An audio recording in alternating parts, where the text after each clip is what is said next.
It's 4:45 a.m., July 7th, 1944, on the scorching volcanic plains of Saipan. Private Thomas Baker, 28, just 3 weeks into combat, is chilling in his foxhole, staring at a nightmare coming alive. 4,000 screaming Japanese soldiers charging straight at him, bayonets fixed, booze-fueled rage screaming banzai across the jungle. The American lines are fragile, the gap wide, and death is basically waiting in every shadow. Baker's already done the insane stuff, single-handedly blew up enemy positions, cleared infiltrators, survived impossible odds, and now this is the mother of all suicide charges. He's wounded, exhausted, out of options, but he's about to make a choice that nobody will ever forget. 8 bullets, 8 shots, 1 man standing against the chaos of the Pacific War. Are you ready to see how it goes down? It's still dark, the jungle's breathing heavy, like it knows something crazy's about to explode. Private Thomas Baker's in his foxhole, sweat mixing with the grime on his face. His rifle's loaded, helmet pulled low, and the first rays of a brutal morning haven't even touched the Tanapag Plains yet. He's only 28, just 3 weeks into combat on this island, but already he's seen dudes get torn apart, friends vanish in seconds, and chaos swallow everything familiar. The shadows in the jungle 300 yards out are moving, a wave of them, more than he's ever seen before. Japanese soldiers, thousands. They're drunk on sake, screaming banzai over and over, charging with only death on their minds. Baker's gut twists, but his hands stay steady. He's not thinking about fear, he's thinking about survival, about the men beside him, about doing what has to be done to stop that insane horde from wiping out the 105th Infantry. The regiment's been hammered these past 3 weeks, dozens gone. Friends, neighbors, guys he trained with in Troy, New York, all carved out by bullets, shells, and bayonets. And now this, the mother of all human wave attacks, the kind of madness most people only read about in history books. But Baker's not most people. He's got that calm, that quiet fire that comes when you've already stared death in the face and shrugged. 3 battalions line the Tanapag Plains. 250 yards from the beach, Baker's company is dug in. The Japanese have found the gap between battalions, 500 yards of weak spot. Their plan's brutal. Hit that gap, tear the line apart, leave nothing standing. Baker doesn't know that yet. All he knows is the sounds of clinking bottles, the jungle vibrating with footsteps, the screams rising from the shadows. He thinks back to June 19th, him alone, charging a machine gun nest with nothing but a bazooka, cutting a path for his company to move forward. 12 Japanese soldiers in fortified positions, gone in moments. 6 more behind American lines, dead before they could even think. He remembers the smell of gunpowder, the way adrenaline turned his fear into precision. That memory fuels him now. He's ready. Baker scans the jungle again. The first flash of muzzle fire streaks across the darkness. Screams, running shadows. The banzai attack has begun. He takes a deep breath, shoulders down, M1 Garand raised. 8 rounds in the clip, just 8. Each pull of the trigger will count. No panic, no hesitation. This is survival, strategy, and sheer guts mixed together. He watches men around him. Lieutenant Colonel O'Brien is moving through the line, pistols in both hands, fearless, firing into the chaos. Other soldiers are pinned, shouting, shooting, dying, or retreating. But the 105th isn't collapsing. Not yet. Baker knows every second counts. Every decision can mean life or death for him, for the guys next to him, for the entire line. The first wave hits like a freight train. Men pour through the gap, screaming, firing, diving, dying, replaced instantly by more men. It's a nightmare. Baker fires, reloads, fires again. Japanese soldiers fall in front of him, 10 yards, 5 yards, right in front of the foxhole. Muzzle flashes light up faces twisted with rage and the certainty of dying for their emperor. Blood, smoke, shouts in Japanese and English, chaos everywhere.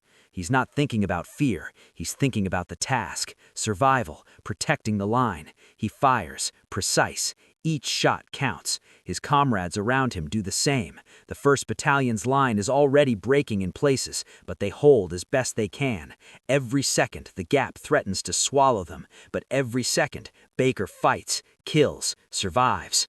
And somewhere in that pre-dawn darkness, he sees it, the enemy advancing closer. Hundreds of screaming men moving like a tide, unstoppable. He feels the weight of every round in his M1, every decision, every life depending on him. Sweat and grime streak his face. His rifle jams once, then again. Doesn't matter. He grabs another weapon from a fallen soldier, reloads, fires. 3 hours of pure chaos await. But right now, in this moment before the sun rises, Baker is calm, focused, deadly. 8 bullets, a rifle, a foxhole, and the will to survive. That's all he needs. The first screams hit like a thunderclap. Baker's heart is hammering, but his hands are steady. Muzzle flashes cut through the pre-dawn mist, shadows dancing over the torn Tanapag plains. Japanese soldiers are coming, screaming, running, diving, firing blindly, fueled by desperation and sake. It's chaos incarnate, a living nightmare moving toward him. Baker squeezes the trigger. 1 round, 2, 3.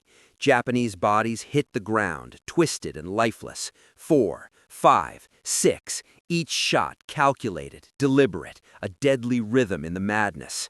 He reloads, fires again. 10 yards away, 5 yards, 3. They're closing in. His foxhole becomes a cage, but he's not trapped. He's a predator in the storm. Around him, the 105th Infantry is screaming back. Officers shout commands. Soldiers fire, fight, push back. Lieutenant Colonel O'Brien is everywhere at once, pistols blazing, standing tall while bullets ricochet around him. His courage ignites the men around him, keeping the line alive even as waves of attackers pour through the gap.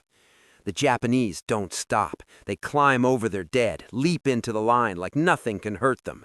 Major McCarthy's battalion is being ripped apart. Some men fall back, others are cut off.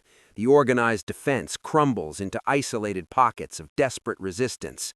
Hand-to-hand combat breaks out. Rifle butts smash skulls. Bayonets plunge. Men fight tooth and nail, with nothing but sheer instinct and grit keeping them alive. Baker's M1 jams again. Doesn't matter. He grabs a fallen soldier's rifle, fires, reloads, fires again. Bodies pile up. The screams never end. Smoke, dirt, blood. The Tanapag Plains are a hellscape. But Baker doesn't flinch. He's calm. He's methodical. He's deadly. Grenades explode around him. Sand, mud, shrapnel in the face. A fellow soldier yells, calling for help. Baker's response is simple. Cover him. Shoot. Survive. The enemy is relentless, but Baker is relentless too. Every round, every action, a measured choice against the chaos. He remembers the moments before. The night drinking sake, the Japanese officers committing ritual suicide, the quiet before the storm. All that training, all those months of waiting, it's all leading to this moment, and he's ready. A Japanese wave breaches the line. Men pour through the gap in droves. Baker fires, swings, reloads, grabs another rifle as more bodies fall. 8 rounds, already gone. Another rifle from a dead comrade. 8 more. Every shot a kill. Every shot deliberate. No panic, no hesitation. The American artillery behind them, the 10th Marine Regiment, is firing desperately at point-blank range. Shells tear into the enemy, but the survivors keep coming, climbing over corpses like a living tide of death. Marines fire until barrels overheat, then destroy their own guns to keep them from falling into enemy hands. Baker's body is bruised, bleeding, shrapnel from grenades, bullets grazing skin, pain cutting through every nerve, but he doesn't slow. Every second counts. Every bullet counts. His comrades are dying, falling around him, some calling for help. Baker has one goal: stop the Japanese, survive, protect the line. The first wave is breaking the American line. Over 1,000 yards lost. Battalions scattered. Some soldiers surrounded. But pockets of resistance form. Men regroup, consolidate, fire back. Chaos starts to organize itself into deadly American precision. Baker moves from foxhole to foxhole, rifle in hand, shooting, swinging, fighting. Time stretches. Minutes feel like hours. Blood, sweat, smoke, fire. Each man fighting not just for survival, but for each other. Baker is everywhere and nowhere at once, a calm storm of death in the chaos.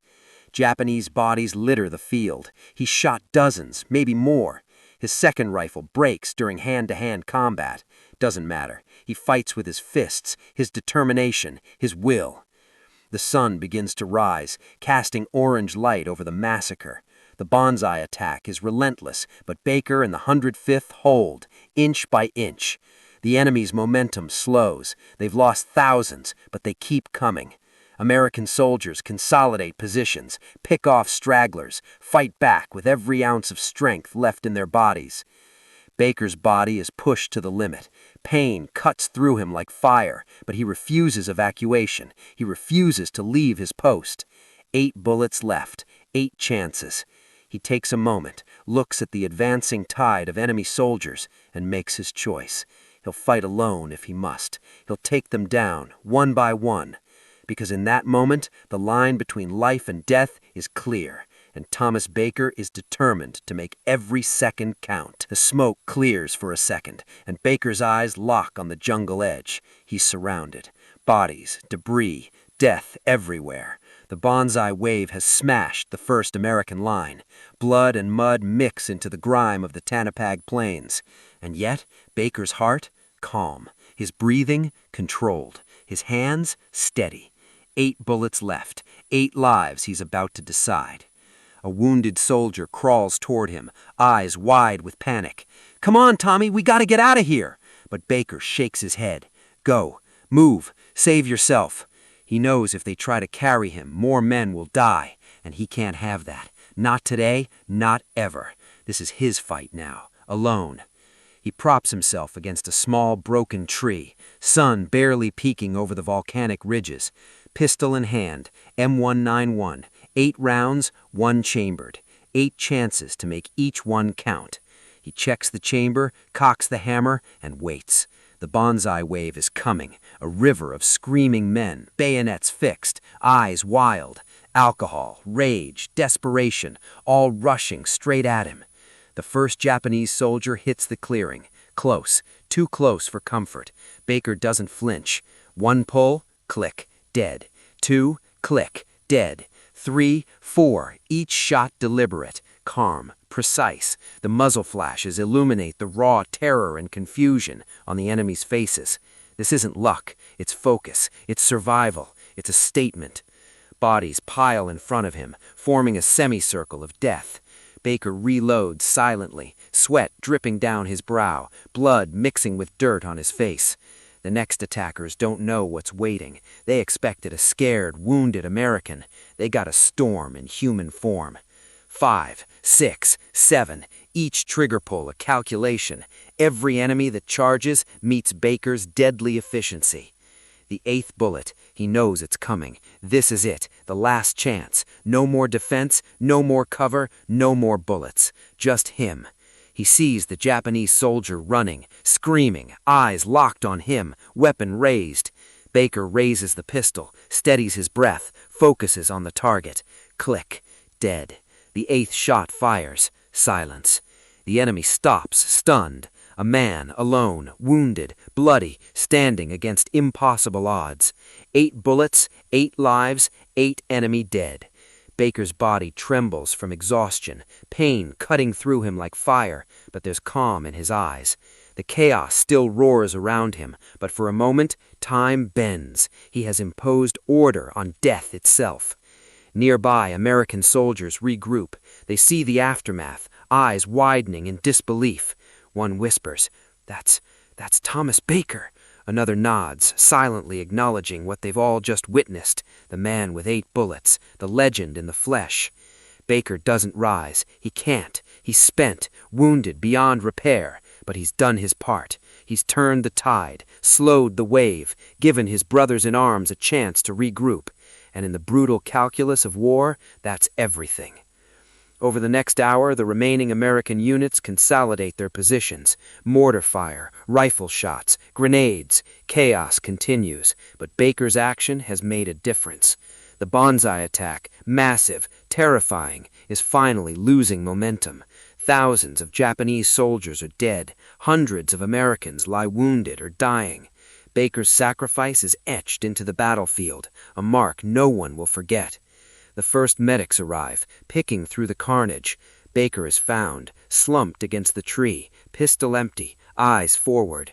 Around him, 8 Japanese soldiers form a semicircle, a silent testament to his focus, courage, and resolve. No heroics, no panic, just a man who refused to let death come easy, and in doing so, made every second count. News of Baker's stand spreads fast through the regiment. Soldiers who survive the morning carry the story to the new arrivals. The tale of a man, wounded, outnumbered, with 8 bullets, who faced death on his own terms. It becomes a symbol, a lesson, a legend. In the halls, in the foxholes, in the memories of the 105th Infantry Regiment, Baker is immortal. This moment, 8 bullets, 8 lives, 1 man, is not just a story of killing enemies. It's a story of courage under impossible odds. It's about refusing to surrender, refusing to panic, refusing to die quietly. It's about choosing your own terms in a situation where choices are stripped from you by the chaos of war. Baker's act shapes the regiment's morale. Men fight harder, regroup faster, survive longer.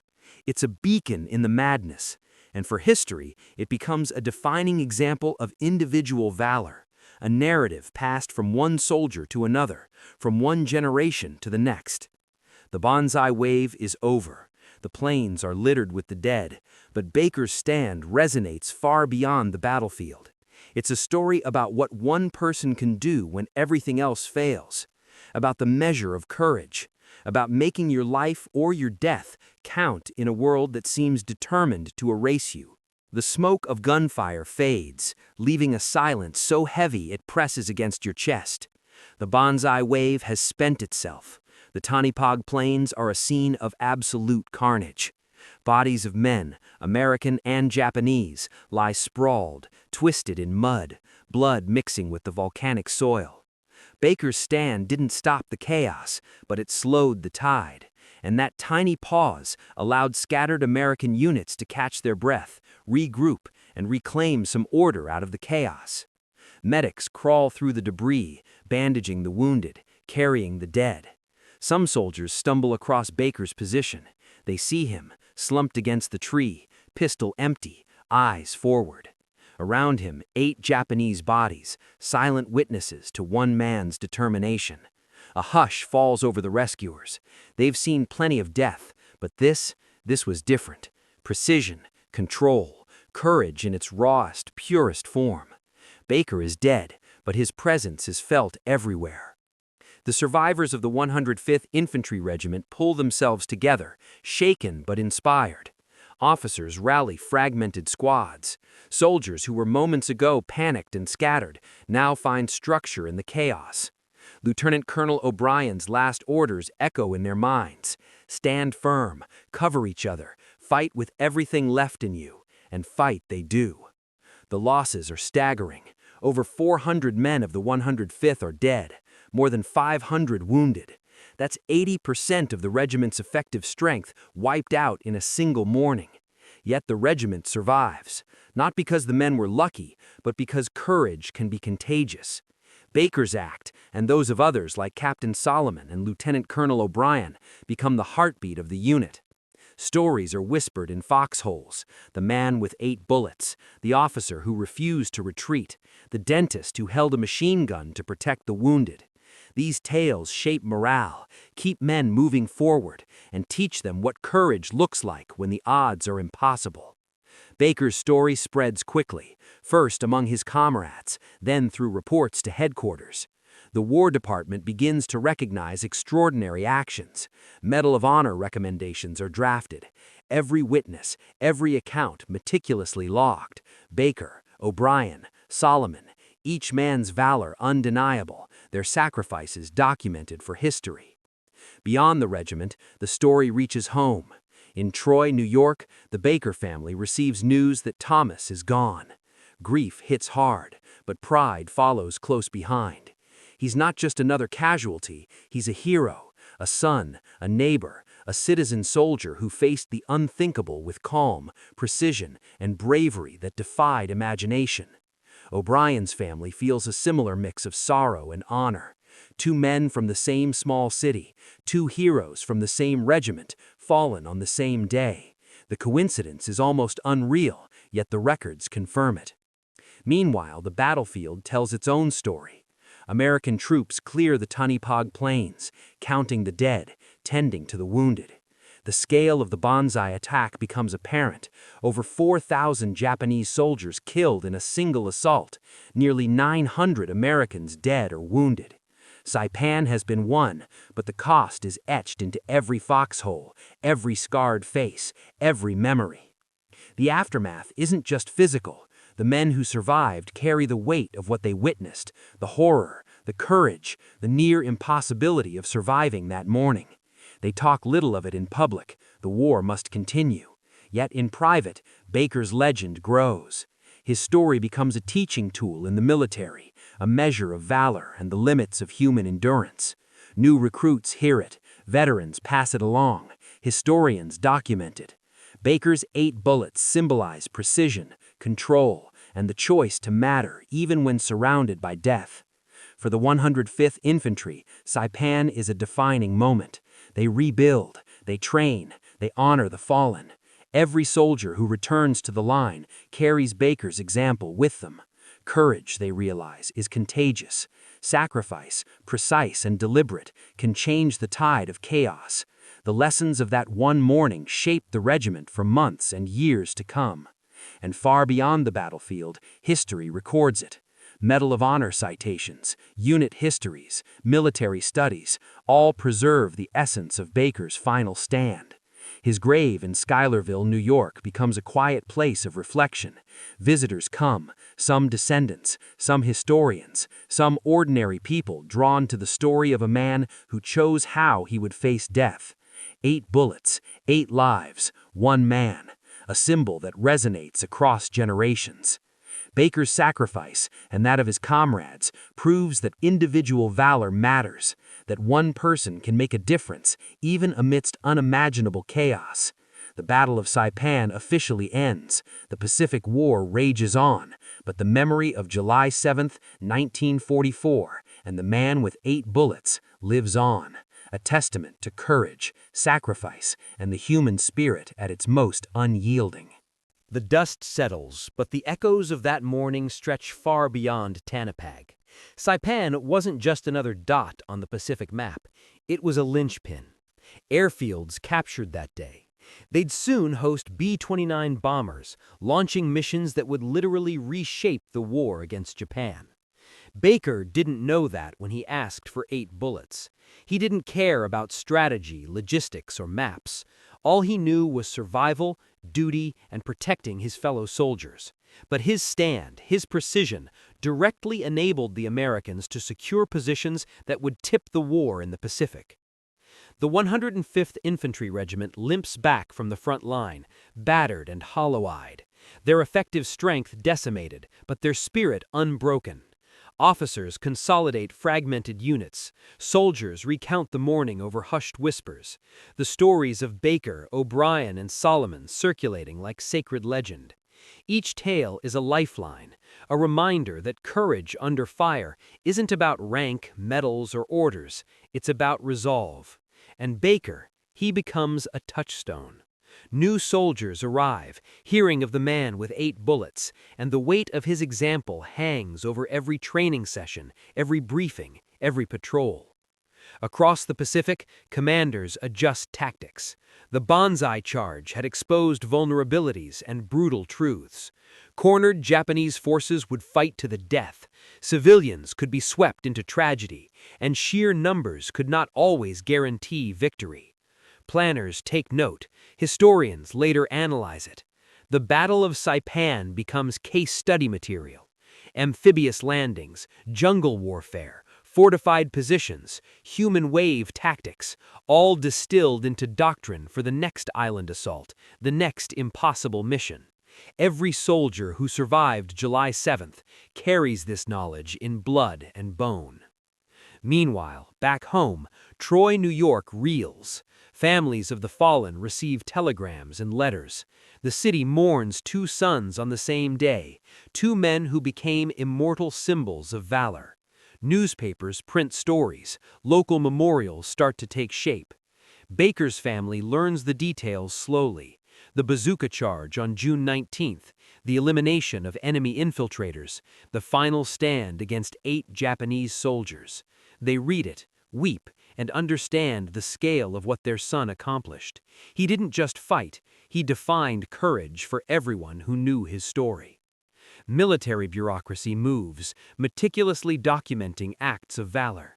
Medal of Honor recommendations are prepared, reviewed, endorsed. Witness statements from soldiers who had seen Baker single-handedly fend off waves of enemy forces are filed. O'Brien, posthumously honored alongside Baker, represents leadership that refuses to bend, even in the face of overwhelming odds. Solomon, the regimental dentist, waits decades for recognition, the Geneva Convention rules making it complicated. Yet history eventually corrects itself. These men's names are etched into records, into memory, into American identity. The Pacific War grinds on. Saipan secured, the next objective looms. Tinian, then Iwo Jima, Okinawa. Each island brings higher stakes, higher casualties, and a brutal reality. Japanese defenders would not surrender easily. But Baker's example resonates. Small units hold firmer, soldiers aim sharper, officers lead with conviction. Tales of heroism inspire courage in the most desperate moments. One man's calm in the storm becomes a standard for others to aspire to. And the civilian toll of Saipan lingers. The cliffs, Suicide Cliff and Bonsai Cliff, become grim monuments. Hundreds of Japanese civilians, manipulated by fear and propaganda, choose death over surrender. American troops witness this horror, carrying its imprint back into memory, back into history books. The battlefields are reclaimed by jungle, but the scars remain in strategy, policy, and culture. Decades later, historians dissect every action of July 7, 1944. Baker's stand is cited in military training, used to teach marksmanship under pressure, small unit leadership, and psychological resilience. Soldiers learn that courage isn't only in the orders you follow, it's in the choices you make when the world collapses around you. 8 bullets, 8 deaths, 1 man, a lesson in control, precision, and the ultimate sacrifice. In Troy, memorials rise. Replicas of medals, plaques, and statues remind the city of its sons who never returned. Visitors stand, silent, reading the names, imagining the smoke, the chaos, the courage. Baker, O'Brien, Solomon, their stories intertwined, their legacy inseparable from the city that raised them. And the world continues to remember. Every year, veterans organizations honor the fallen. Historians publish analyses. Descendants visit cemeteries, walking the rows of white headstones, reflecting on lives sacrificed far from home. Baker's grave in Schuylerville, New York, remains a pilgrimage site. 8 bullets, 8 Japanese soldiers, 1 man's calm resolve, a story that refuses to fade. Even in the larger scope of the Pacific War, Baker's actions ripple. The capture of Saipan enables air campaigns that force Japan towards surrender. The lives lost that day, over 4,000 Japanese, nearly 1,000 Americans, are staggering, yet they directly shape the strategic course of history. Baker never knew it. He didn't care. He acted because he had to, because his duty demanded it, because he could. And in doing so, he left a mark that time cannot erase. The Battle of Saipan is over, its horrors and heroisms recorded, analyzed, memorialized. Baker's story, the man with 8 bullets, becomes legend, not for fame, not for glory, but for what it teaches. Courage is a choice. Even in the face of inevitable death, your actions matter, your decisions matter, your legacy matters. And on that volcanic plain of Saipan, a citizen soldier from Troy, New York, showed the world exactly what that means. The war raged on, but for the families of the fallen, the world had stopped on July 7, 1944. Back in Troy, New York, telegrams arrived like cold punches. First came O'Brien, then Baker. The same city, the same regiment, the same mourning, both gone, leaving only memories and shattered hearts behind.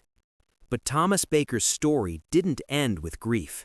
The Army began documenting, collecting witness statements, verifying the chaos, the courage, the sheer impossibility of what he had done. Baker's Medal of Honor recommendation moved fast, but not fast enough for his family to hold him again.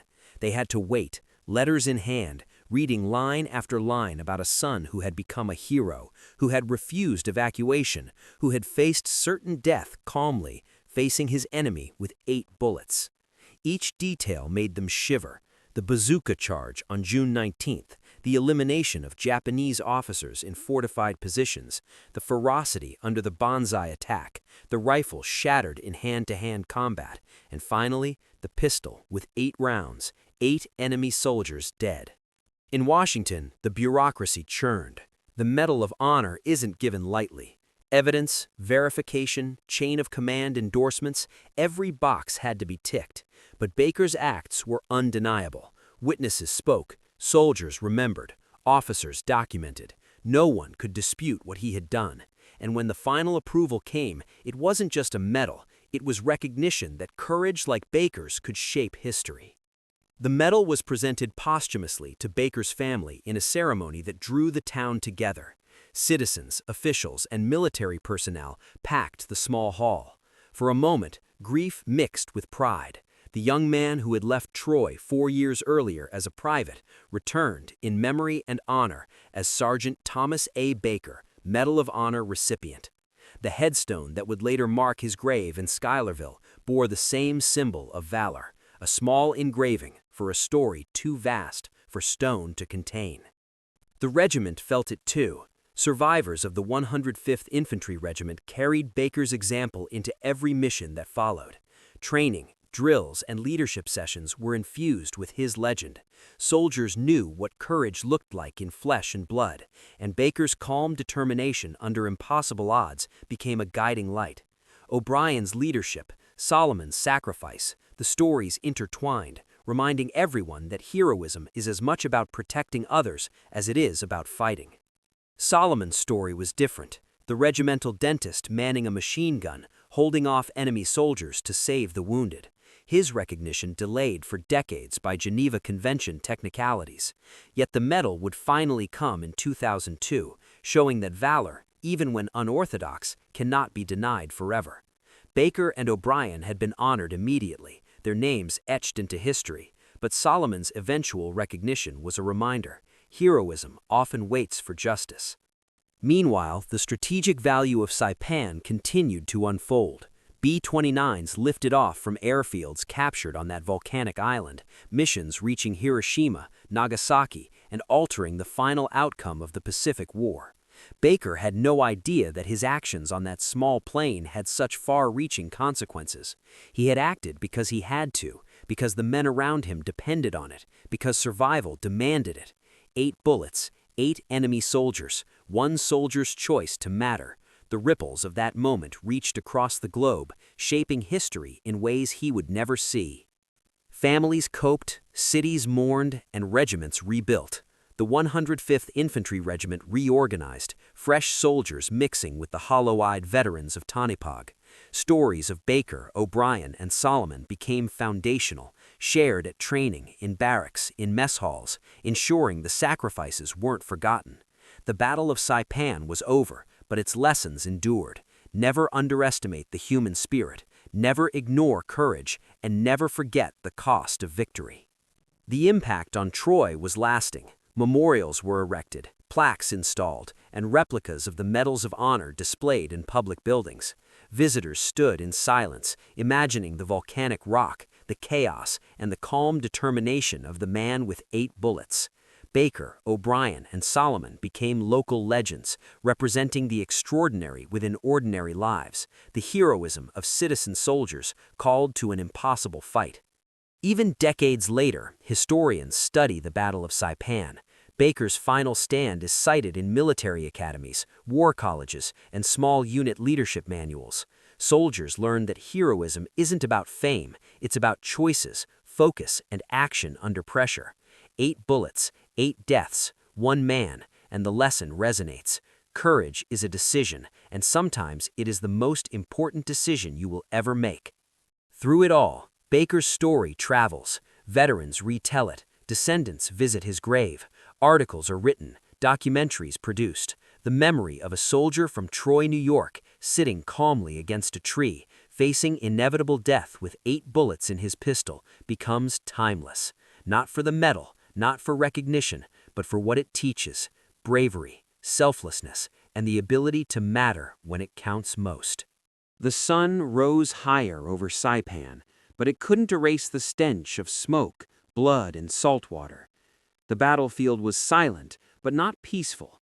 American soldiers walked among the wreckage of a human wave, bodies strewn across the Tonopah Plain like a grotesque mosaic of courage and carnage. The Banzai attack had ended, but its echoes were louder than any gunfire. For the men of the 105th Infantry Regiment, victory was a bitter word. They had survived, barely. 80% of their battalion lay dead or wounded. Friends they had trained with, eaten with, laughed with, gone. Every step forward was haunted by their absence. And yet, there was Baker. The story of the man with 8 bullets became a lifeline in that nightmare. Soldiers told it in whispers at first, then louder, almost defiantly, like a mantra against despair. If Baker could do that, we can survive this. But survival wasn't just about enemy fire. It was the civilians who had been trapped by fear and propaganda. On the northern cliffs, families jumped, mothers clutching children, fathers dragging sons, all choosing death over capture. The Japanese military had told them that Americans tortured prisoners, that surrender meant agony. The cliffs were named later: Suicide Cliff, Banzai Cliff. Soldiers, exhausted and traumatized, were forced to witness this. Some couldn't sleep for weeks. The screams of that morning etched themselves into memory, a reminder that war spares no one, even those too young or old to fight. Across the island, American units consolidated. They counted bodies, treated the wounded, and tried to make sense of chaos. Officers held impromptu debriefs, trying to salvage tactical lessons from carnage. Small groups shared stories of heroism: O'Brien standing atop a Jeep-mounted machine gun, Solomon covering medics, Baker taking down 8 enemy soldiers with a pistol in his final moments. These weren't just stories, they were survival tools, codes for processing madness with meaning. The psychological toll was massive. Soldiers who had survived saw themselves reflected in Baker. Ordinary men pushed to extraordinary acts. Some would be haunted forever by the faces of the fallen, Japanese and American alike. Some would carry guilt for surviving, while comrades died. Yet Baker's choice to face death on his own terms became a moral anchor. Courage is not absence of fear, but mastery of it. Baker's story also shaped military culture. Trainers and officers used it to teach decision-making under fire. Leadership courses referenced the calm focus of a single soldier who refused evacuation, who measured every action, every bullet, every heartbeat. What would Baker do became a silent question in drills and simulations. Individual courage, responsibility, and sacrifice, all distilled into one narrative, inspired generations. The human cost of Saipan didn't end with the Banzai attack. Months later, soldiers reported the scars left on survivors: nightmares, tremors, and an unshakable sense of mortality. Veterans groups formed, documenting stories, burying memories in diaries, preserving names. Baker, O'Brien, and Solomon were immortalized not just in medals, but in collective consciousness. Every account emphasized that courage was contagious. One soldier's choices could lift or save hundreds. On the strategic side, Saipan was now a launch pad for B-29 bombers. The sacrifices of thousands, civilians and soldiers alike, had bought the United States the range to bring the war to Japan. For historians, the connection was clear. Small-scale individual bravery could ripple into monumental historical impact. Baker's 8 bullets didn't just stop soldiers in their tracks, they secured airfields that would alter the course of a global conflict. Back in Troy, families struggled with grief and pride intertwined. Local newspapers covered ceremonies, memorials were planned, and veterans returned home carrying Baker's story in their hearts. School children learned about the man who refused to be just another casualty, who chose how he would die and made it count. In mess halls, the story became shorthand for courage under fire. Soldiers argued, laughed, and cried over it, but always remembered the lessons it held. Even decades later, Baker's legacy endures. Scholars analyze every detail of the Tunnipog engagement. Military academies show footage and diagrams. The Medal of Honor citation is studied not just for history, but as a lesson in ethics, courage, and responsibility. Visitors at his grave in Schuylerville pause, reflecting on the distance from volcanic island battlefields to peaceful rolling hills, the juxtaposition of chaos and calm. 8 bullets, 8 enemy soldiers, 1 life remembered. In the end, the Battle of Saipan became more than a tactical victory. It became a narrative about human limits, courage, and choice. Private Thomas Baker, Sergeant Thomas Baker, became a symbol. Even in the most desperate, hopeless situations, one man's resolve could echo through history, teaching lessons about honor, sacrifice, and the power of standing firm when all else fails. The ghosts of Saipan linger, but stories like Baker's keep them alive, not as specters of fear, but as reminders of what humans are capable of when pushed to the edge. Clarity in chaos, calm in terror, and courage when nothing else remains. The sun had set on Saipan, but the story didn't fade. Battles end, islands are reclaimed by jungle, but legends, they stick. And Sergeant Thomas A. Baker, his legend wasn't just in medals, citations, or newspapers. It was in every soldier who looked death in the eye and refused to blink. 8 bullets, 8 enemy soldiers, one man's unshakable resolve. That was Baker. The aftermath of the Banzai attack left scars deeper than any physical wound. Veterans returned home with haunted eyes, nightmares replaying in loops, the screams, the smoke, the smell of blood and gunpowder. And yet, among the trauma, Baker's stand became a beacon. He showed them that courage wasn't about being invincible. It was about choice. The choice to act, to resist, to protect others even when the odds were stacked sky high. Across the Pacific, commanders studied Saipan. Strategists traced every move, every flaw, every act of heroism. Baker's actions became a case study. How does one man hold calm under chaos? How does a soldier measure every bullet when survival seems impossible? His example shaped training manuals, lecture halls, and war colleges for decades.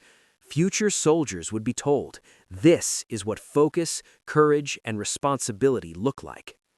Back in Troy, New York, Baker's family lived with grief intertwined with pride. Local memorials honored the 105th Infantry Regiment and its heroes, with Baker at the center. School children learned about the man who refused evacuation, who chose his final stand, who faced overwhelming odds with a calm mind and lethal precision. Generations would grow up knowing that courage could be ordinary men doing extraordinary things. The battlefield itself changed. Saipan's volcanic plains, once littered with the dead and dying, became the site for airfields that launched B-29 bombers towards Japan. Every life lost, every heroic act, directly contributed to the ultimate conclusion of the Pacific War. Baker didn't know that when he asked for those 8 bullets. He didn't care. All he knew was that he had a duty, and he carried it out with clarity and precision. In military circles, Baker became a symbol of individual impact in collective chaos. His story reminded commanders that one soldier, properly trained and resolute, could shift the balance of life and death on a battlefield. Tales of O'Brien on his Jeep-mounted machine gun, Solomon defending medics, and Baker's final 8 bullets became standard teaching points. Morale, decision-making, and human courage were all illustrated through one pre-dawn hell on Saipan. Even decades later, historians, writers, and war enthusiasts revisit the Tanapan Plain. They debate tactics, heroism, and sacrifice.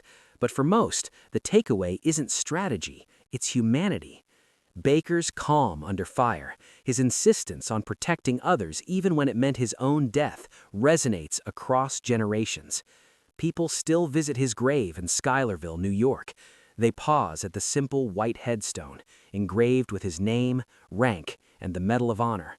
Few understand the magnitude behind it, but those who do feel it in their chest, a silent, pounding reminder of courage. The legacy of July 7, 1944, is more than numbers. Over 4,000 Japanese soldiers dead, nearly 1,000 Americans killed or wounded. Statistics fail to capture what actually happened. Baker's story encapsulates the human experience of war: fear, sacrifice, honor, and the decision to act even when death is inevitable. He reminds us that even in chaos, one person's choices matter.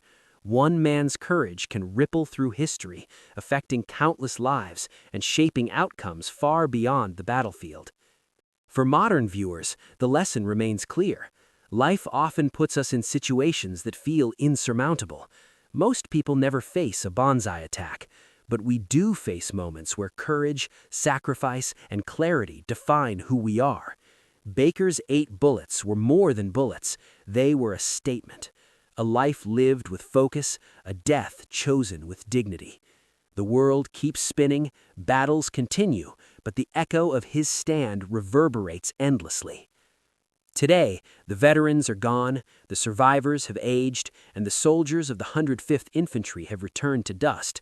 But Baker, he's immortal. In books, in lessons, in ceremonies, in the memories of those who carry his story, he remains standing. 8 bullets, 8 enemy soldiers, 1 man against the impossible.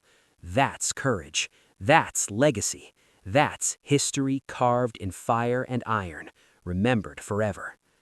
So next time you think one person can't make a difference, remember Thomas Baker. Remember the calm in the chaos, the decision in the darkness, the 8 bullets that meant everything. His story isn't just about war.